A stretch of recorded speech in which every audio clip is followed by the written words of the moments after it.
ندى غزالة، دكتورة باحثة في علم النفس الإكلينيكي وعلم النفس الإكلينيكي المرضي. كان اليوم اجتمعنا في هذا الكونفيرونس على حساب أول حاجة تسلط الضوء على أهمية التداخل ديال العلم والدين، وكذلك نشر الوعي والاهتمام بالصحة النفسية، وما نساوش اليوم العالمي للصحة النفسية أيضا. بالنسبة للمداخلة ديالي كنا هدرت على دور الأسرة في التتبع مع المريض، أيضا دور الأخصائي النفسي كيفاش كيساعد المريض وكيحميه زعما من الاستقرار الحاله النفسيه ديالو، وكذلك الحمايه والوقايه من الانتكاسه. واخر حاجه تطرقت لها هو كيف المشاكل اللي كتواجهها الاسر، حيت الاسر اللي عندهم وليداتهم بالمرض النفسي كيواجهوا واحد الصعوبات والمشاكل. اليوم في هذه الندوه تطرقنا لهذه المشاكل وبعض من الحلول ديالها. بهذه الدعوه هذه الحضور والمشاركه في هذا الملتقى بعنوان الصحه النفسيه بين الدين والعلم. والدين لم يهمل الصحه النفسيه، اعطاها حقها، والحمد لله احنا في الدين ديالنا يعني الاهتمام بالصحه النفسيه عنده واحد المساحه كبيره. وكذلك الدين كيرشدنا اننا نستعينوا ونتعاونوا بالعلم من اجل صحه نفسيه والحفاظ عليها. وهذا المصحه هذه عملت هذه الخطوه هذه مهمه، انه تجمع الناس كل واحد في التخصص ديالو، ولا من الجانب العلمي ولا من الجانب النفسي ولا من الجانب الديني. والحمد لله كان لقاء شيق واستفدنا بزاف من الآراء والفوائد والنصائح ديال المتخصصين في هذا المجال هذا. وإن شاء الله أنا عندي رأي وطلب أنه يكون لقاءات مثل هذه كثيرة، لأننا كنفتقد العناية بهذا المجال هذا، الصحة النفسية. والدين كما قلت لك أنه أشار لهذه المسألة هذه وحث الناس على الاهتمام بالصحة ديالهم النفسية.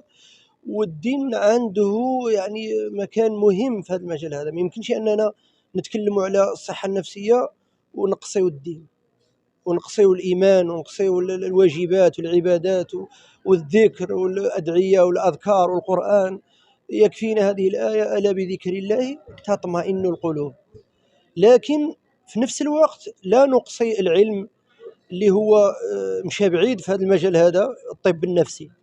ولو أننا في المجتمع ديالنا الناس كيربطوا بين الطب النفسي هو أنه خرم مسطي، فهمت؟ لا، يقدر يكون خرم كامل القواه العقلية، لكن مريض نفسيا يحتاج إلى مراجعة أو زيارة طبيب نفسي باش يقول له بأن هذه الأخطاء اللي عندك أنت في الحياة ديالك خصك كذا، وهذه الأمور هذه خصك تزولها، هذه تخليها.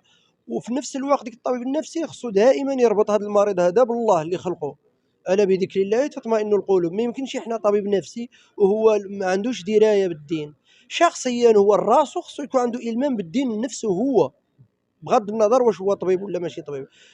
وخصوصا إذا كان هو طبيب نفسي خصو يكون عنده إلمام أكثر باش يكون في العلاج ديالو للمرضى يدعمهم نفسيا دينيا طبيا علميا يكون عندهم هذا الشيء كامل حضر. وأنا سعيد جدا بهذا اللقاء هذا والمثمر، والحمد لله الحضور عجبهم الحال والناس استفدوا، وكان فيه يعني نصائح قيمة. ونتمنى أنه تكون هذه اللقاءات هذه بكثرة في جميع المدن، لأننا كنحتاجوها، خصوصا أن الناس في هذه الأزمنة الأخيرة مدقدقين نفسيا وخصهم العلاج وماشي عيب. هذا في الجانب الأمراض النفسية، وكاين اللي هي سببها هذا الإدمان الحشيش والمخدرات. فهذه المصحة هذه كتقوم بالواجب وزيادة في العلاج، والحمد لله الواقع أصدق شاهد أنها عالجت بزاف ديال الناس بفضل الله عز وجل، بفضل الإمكانيات اللي عندها والمجهودات اللي كتقوم بها هذه المصحة هذه. هو هذا النقاش تتمشى مع الذكرى ديال العالمي للمرض النفسي، دونك في اطار هذا اليوم العالمي للطب النفسي. وهذه المحاضرات دارت باش نهضروا النفس والدين والعلم.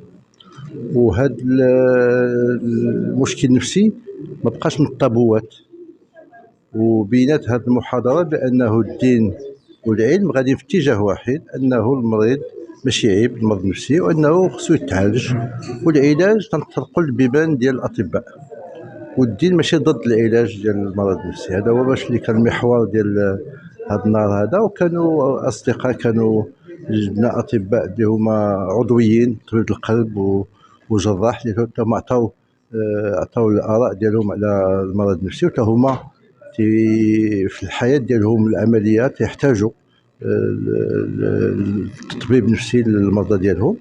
والرجل ديال الدين اللي كان السي رضوان حتى هو مشى في نفس الاتجاه ديال انه الدين ماشي كاين بزاف ديال الاشياء في الدين ديالها تتبين وتتشجع على العلاج النفسي.